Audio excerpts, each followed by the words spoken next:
मैरवा बाजार करने जा रहे युवक पर पिस्टल सटाकर चाकू से हमला करने का मामला प्रकाश में आया है। मामला मैरवा थाना क्षेत्र के तितरा तकिया टोला का बताया जाता है। पीड़ित तितरा निवासी नौसर अली ने थाना में आवेदन देकर प्राथमिकी दर्ज कराया है।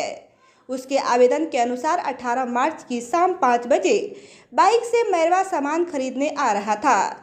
तभी रास्ते में सुनसान जगह देखकर मेरे ही गांव के शैलेंद्र कुमार, धेनु कुमार और श्री भगवान ने बाइक को रोककर पिस्टल कान पट्टी पर सटाते हुए चाकू से हमला कर घायल कर दिया। हो हल्ला करने पर वे लोग भाग खड़े हुए। वहीं इनके विपक्षी जितेंद्र कुशवाहा की पत्नी सुनीता देवी ने भी मारपीट करने सहित अन्य मामले का आरोप नौशाद अली पर लगाते हुए मैरवा थाना में आवेदन दिया है। थाना प्रभारी राकेश कुमार ने बताया कि दोनों पक्ष से आवेदन मिला है। दोनों मामलों में पुलिस प्राथमिकी दर्ज कर आगे की कार्रवाई में जुट गई है।